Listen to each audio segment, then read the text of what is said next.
Hello दोस्तों, mysterious world में एक बार फिर से आपका स्वागत है।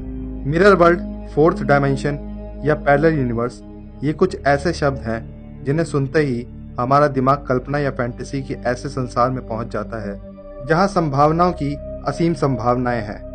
आप लोगों ने अभी तक पैरेलल यूनिवर्स से जुड़ी कई मिस्टीरियस घटनाओं के बारे में सुना होगा। खुद विज्ञान भी पैरेलल यूनिवर्स होने की अवधारणा के सच होने से आज तक इनकार नहीं कर पाया है। आज के इस एपिसोड में हम भी एक ऐसी ही विचित्र और बेहद मिस्टीरियस पैरेलल यूनिवर्स से जुड़ी घटना के बारे में बताने वाले हैं, जो और कहीं नहीं बल्कि भारत में घटित हुई। इस विचित्र घटना के बारे में जानकर आप भी चौंक जाएंगे, क्योंकि इससे पहले पैरेलल यूनिवर्स से जुड़ी किसी भी घटना की खबर भारत से नहीं आई है। तो चलिए दोस्तों, शुरू करते हैं आज का एपिसोड। ये कहानी है आज के उत्तराखंड के नैनीताल शहर की, जो कि 1965 के समय में यूपी का हिस्सा हुआ करता था। जहां के 33 वर्षीय वासु भनोट, जो नैनीताल में कपड़े का व्यापार करते थे, लेकिन 13 अक्टूबर 1965 में उनके साथ घटित हुई एक विचित्र घटना ने उनका पूरा जीवन हमेशा के लिए बदल दिया था। उनका कहना था कि उनके साथ हुई यह अविश्वसनीय घटना पर उन्हें मरते दम तक विश्वास नहीं हुआ। 13 अक्टूबर 1965 को वासु नैनीताल से अपने पैतृक गांव सतराली के लिए निकले, जहां उनका एक पुश्तैनी घर था। 13 अक्टूबर 1965 को वासु जब अपने गांव के लिए निकले तो उन्हें सब कुछ सामान्य ही लग रहा था। क्योंकि पहाड़ी रास्तों पर यात्रा करना एक थका देने वाला अनुभव होता है, उसके तहत वासु ने कुछ घंटों के बाद थोड़ा आराम करके आगे बढ़ने का सोचा। अपनी यात्रा पर अभी वासु कुछ ही दूर निकले थे, तभी अपने गांव से कुछ ही दूर पहले रास्ते में उन्हें एक गहरा धुंध का गुबार दिखा। पहाड़ी इलाकों में इस तरह की गहरी धुंध दिखना एक आम बात है।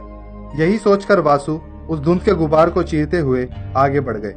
उस गहरे धुंध से आगे निकलते ही उन्हें अपना पुश्तैनी गांव दिखाई दिया, जो कि अब कुछ अलग और बदला बदला सा लग रहा था। जैसे कि गांव तक जाने वाली वो आखिरी सड़क के पास से गुजरने वाली नहर, जिसे वासु बचपन से देखता आ रहा था, अब वो नहर वहां नहीं थी और न ही उस नहर का कोई नामो निशान। इस चीज को देखकर वासु थोड़ा हैरान था, लेकिन घर तक पहुंचने की जल्दी में उसने किसी व्यक्ति से उस नहर के बारे में नहीं पूछा। अपनी हैरानी को खुद में समेटे वासु आगे बढ़ा, लेकिन अभी तो उसकी जिंदगी की सबसे रहस्यमयी और विचित्र घटना का घटित होना अभी बाकी था।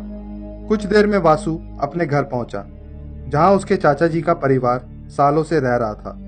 लेकिन इस बार जब घर का दरवाजा खुला तो वासु चौंक गया, क्योंकि दरवाजे पर खड़े इंसान को वासु ने कभी नहीं देखा था और न ही दरवाजे पर खड़े हुए व्यक्ति को वासु पहचानता था।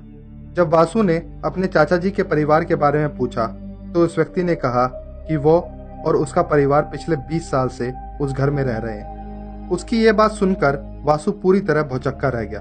भला ऐसा कैसे हो सकता था कि जिस गांव के घर में वासु हर साल अपने चाचा जी से मिलने आता था, आज वहां रहने वाले लोग 20 साल से उसी घर में रहने का दावा कर रहे थे। वासु ने गांव के कुछ लोगों से इस बात की तफ्तीश भी की, लेकिन सभी का यही कहना था कि वो व्यक्ति सच बोल रहा है और वो और उसका परिवार पिछले कई सालों से उसी घर में रह रहे थे। अपने चाचा के परिवार के बारे में और भी ज्यादा छानबीन करने पर जो पता चला, वह जानकर वासु के होश उड़ गए। गांव के कुछ बुजुर्ग लोगों ने बताया कि वासु के चाचा और उनका पूरा परिवार 20 साल पहले ही दुर्घटना में मर चुके हैं। ये बात सुनकर वासु के पांव के नीचे से जमीन निकल गई। भला ऐसे कैसे हो सकता था, क्योंकि वासु हर साल की तरह पिछले साल भी अपने चाचा से मिलकर गया था। तो फिर वहां के लोग उन्हें मरा हुआ क्यों बता रहे थे? वासु को कुछ भी समझ नहीं आ रहा था।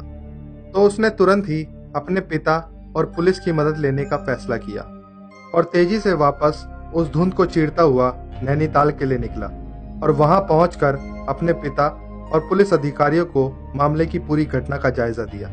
ये सब सुनकर वासु के पिता और पुलिस अधिकारी भी हैरान थे और सभी लोग अगली ही सुबह एक बार फिर सतराली गांव के लिए निकले।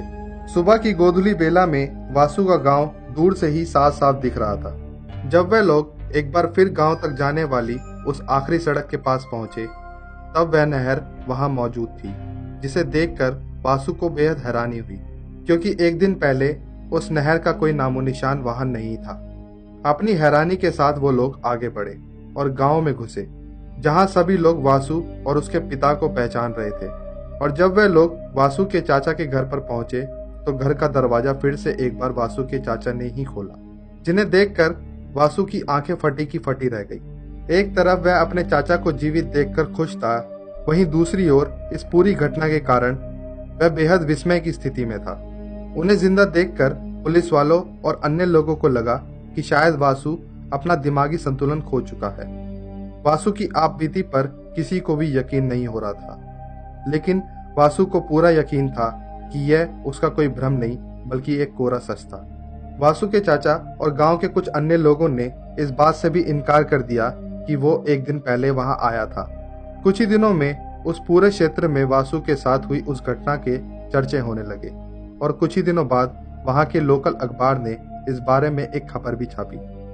वासु के साथ हुई इस घटना को किस दृष्टिकोण से देखा जाए ये कह पाना तो बेहद मुश्किल है, लेकिन इस घटना के बारे में जानकर तो यही लगता है कि ये पैरेलल यूनिवर्स की एक ऐसी घटना है जो शायद सुर्खियों में आई सबसे पहली घटना थी। लेकिन इस शायद में सच्चाई की कितनी संभावना है ये एक ऐसा राज है जिसका खुलासा शायद कभी ना हो सकेगा, क्योंकि वासु अब इस दुनिया में नहीं रहे। वासु भनोट के साथ हुई इस अचरज से भरी अद्भुत घटना के बारे में आपका क्या कहना है? आप अपनी राय हमें कमेंट्स के माध्यम से जरूर दें। और अगर आपको आज का हमारा ये एपिसोड पसंद आया हो तो इस वीडियो को लाइक और शेयर करें। बहुत जल्द मिलेंगे एक और अद्भुत रहस्य के साथ, तब तक के लिए अलविदा।